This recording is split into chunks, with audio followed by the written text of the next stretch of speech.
US President Joe Biden intends to emphasize his country's commitment to preserving peace in Northern Ireland when he visits Belfast this evening.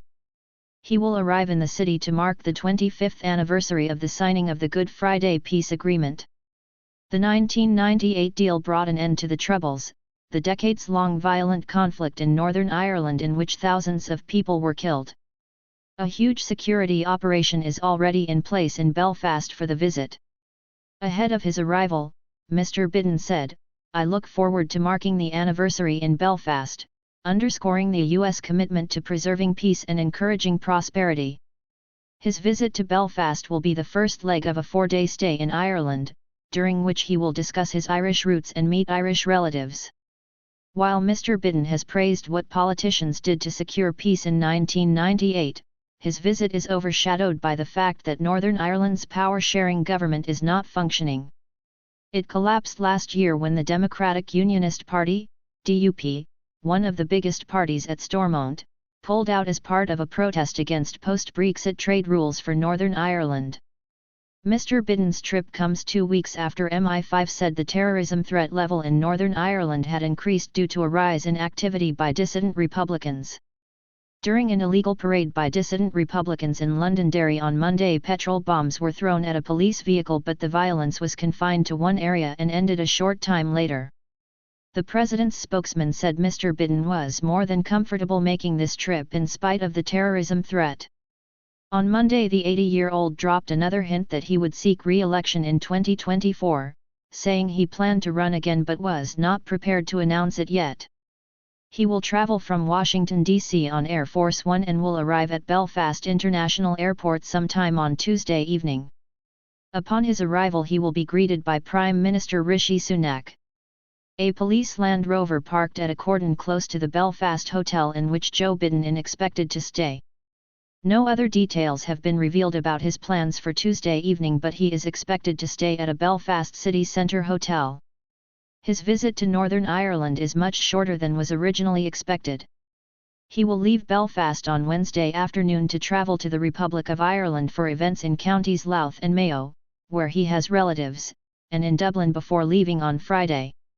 The main event will be a speech at the new Ulster University campus in Belfast. It is understood that he will use that to underscore the willingness of the U.S. to help to preserve what he sees as the peace and prosperity gained since the Good Friday Agreement. The president is also expected to talk about how the U.S. administration can support Northern Ireland's economy. He is expected to meet the leaders of Stormont's 5 main political parties at some point during his brief time in the city.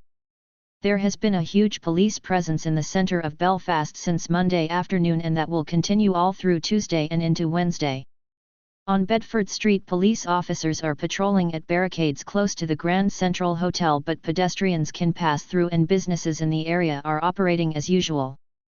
Former Prime Minister Tony Blair has described Mr. Biden's visit as significant but said that American influence on Northern Ireland politics had to be used with care and sensitivity. "There's a difference between influencing and press sunrising, one tends to be positive and the other can be negative," Mr. Blair told BBC Radio 4's Today programme. "One thing I learned about the Unionists is if you try to press sunrise them to do something they are fundamentally in disagreement with, it's usually futile pressure. I had a very close relationship with President Bill Clinton outside of the peace process, but I found him immensely helpful. He would immediately understand strategically what was important and what wasn't." Former Irish ambassador to the US Daniel Mulhall said that Mr. Biden would have preferred to have spoken to politicians at a functioning Stormont assembly.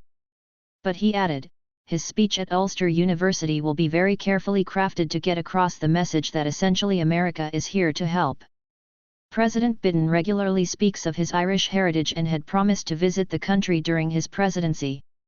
A U.S. genealogist who researched his lineage had estimated he is roughly 5/8 Irish.